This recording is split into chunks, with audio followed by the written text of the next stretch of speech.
Shalom, selamat datang di artikel View. Assalamualaikum warahmatullahi wabarakatuh. Hai sahabat Ariel Wibowo, apa kabar kalian semuanya? Semoga kalian baik-baik saja. Untuk teman pekerja yang jauh perantau dalam negeri atau di luar negeri, yang jauh dari keluarganya seperti admin, semoga kalian semuanya dilindungi dan diselamatkan dalam pekerjaan masing-masing. Dan untuk sahabatku yang bersama keluarganya, semoga kalian sehat selalu dalam lindungannya. Amin. Episode 145, Kisah seorang CEO muda yang berpura-pura culun. Ketika Lucy mengetahui bahwa Kauri akan tinggal di rumahnya selama beberapa hari, dia sangat terkejut, karena dia membujuk Kauri untuk bertemu dengan Ariel. Dia bahkan harus pindah dari villa. Bukankah ini lebih acuh tak acuh terhadap Ariel? Tidak ada hasil. Setelah bertanya di telepon, Lucy hanya bisa membersihkan rumah. Tidak butuh waktu lama bagi Kauri untuk muncul dengan barang bawaannya, besar dan kecil, yang membuat Lucy terlihat putus asa.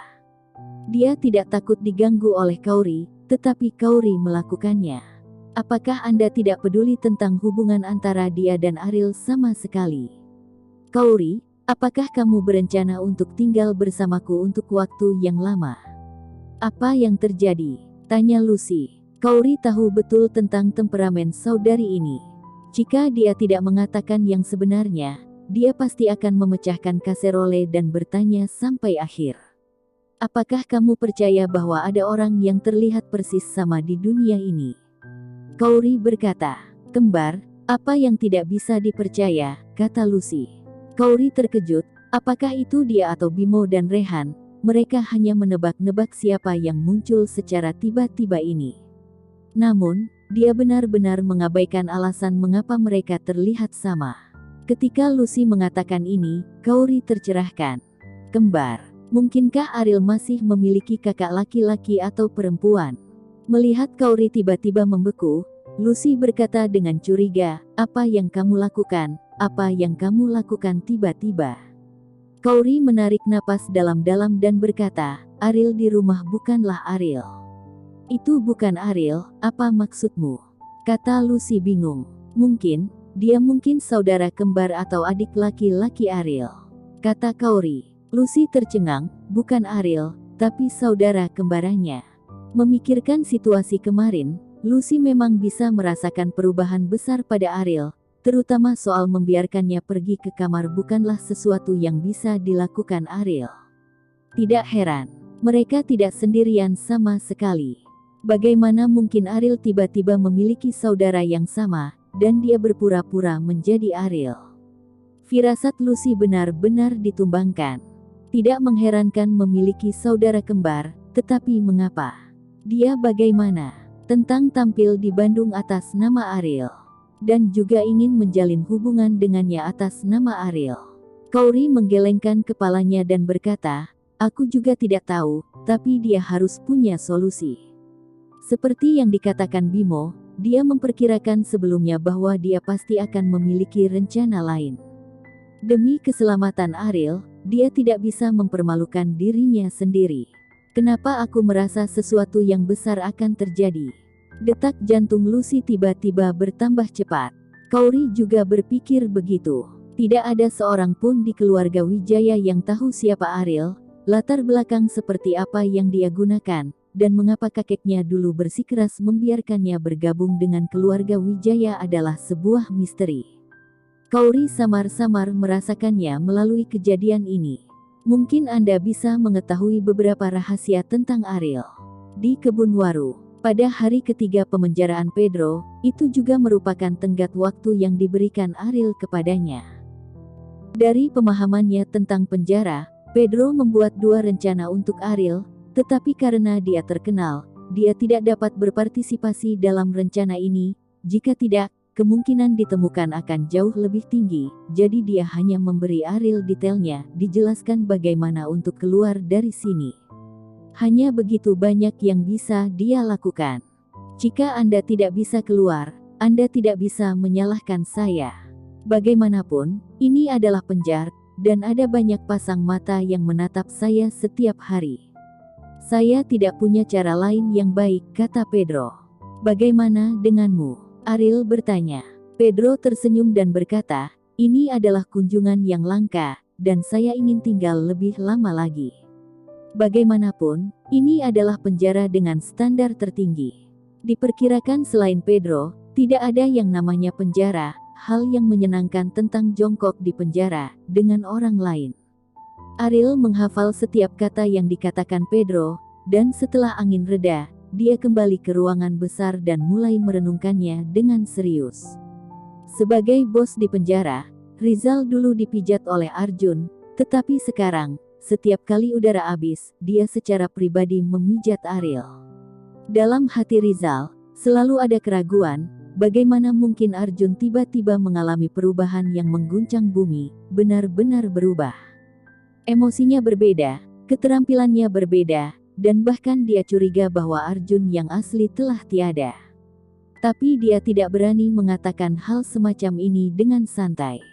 Jika dia bisa melakukan ini, dia tidak tahu berapa banyak orang yang telah dia gunakan. Jika orang luar tahu tebakannya, dia mungkin tidak akan hidup lama. Bos Arjun, bagaimana kekuatanmu? Rizal bertanya dengan malu-malu. Aku mungkin akan merindukan pijatanmu saat aku keluar. Ariel tertawa. Keluar. Keringat dingin langsung bercucuran di dahi Rizal. Hukumannya 10 tahun. Apakah terlalu dini untuk mengatakannya sekarang? Rizal, aku masih tidak tahu apa yang kamu lakukan sampai masuk penjara. Apakah kamu melakukan banyak hal yang merugikan? Ariel bertanya dengan penuh minat. Rizal tersenyum malu dan berkata, sebenarnya, itu bukan masalah besar. Saya memulai geng sendiri. Sifatnya kriminal. Ariel mengangkat alisnya. Setelah ditutup selama bertahun-tahun, udara pengap di tubuhnya telah memudar banyak. Ini akan menjadi pion yang baik untuk memiliki kesempatan untuk memancingnya keluar. Saat malam tiba, semua orang di ruangan besar itu tertidur. Ariel berdiri diam. Pada saat yang sama, di kompleks keluarga Wibowo, Sari juga memiliki rencana untuk Ariel. Dalam beberapa hari terakhir, insomnia Sari sangat serius, dan ketika menutup mata, akan melihat situasi menyedihkan keluarga Wibowo setelah perbuatan itu terungkap. Ini membuatnya semakin banyak tidak nyaman. Dapat dikatakan bahwa Ariel tidak mati selama sehari, dan dia tidak dapat merasa nyaman selama sehari. Sari sudah berencana untuk mengatur seseorang untuk memasuki penjara dan membunuh Ariel secara langsung, karena dia tidak bisa menunggu lebih lama lagi. Dia tidak tahan lagi dengan siksaan seperti itu. Untuk Arjun, dia bisa melakukan apa saja, karena di matanya, untuk mendukung masa depan keluarga Wibowo, hanya Arjun yang bisa melakukannya. Munculnya Kaisar, ini adalah bayangan yang diberikan oleh Tuhan, dan tidak ada yang bisa mengubahnya. Pintu terbuka, dan seorang pria berjas hitam masuk ke dalam ruangan. Sari berkata dengan acuh tak acuh, bunuh Ariel dalam 2 hari. Pria berpakaian hitam itu tidak banyak bicara. Dia mengangguk dan pergi. Membunuh cucunya sendiri, Sari tidak ragu sama sekali, hatinya sangat keras, cukup untuk melihat betapa rendahnya status Ariel di benaknya. Setelah pria berbaju hitam itu pergi, seseorang tiba-tiba muncul di hadapan Sari.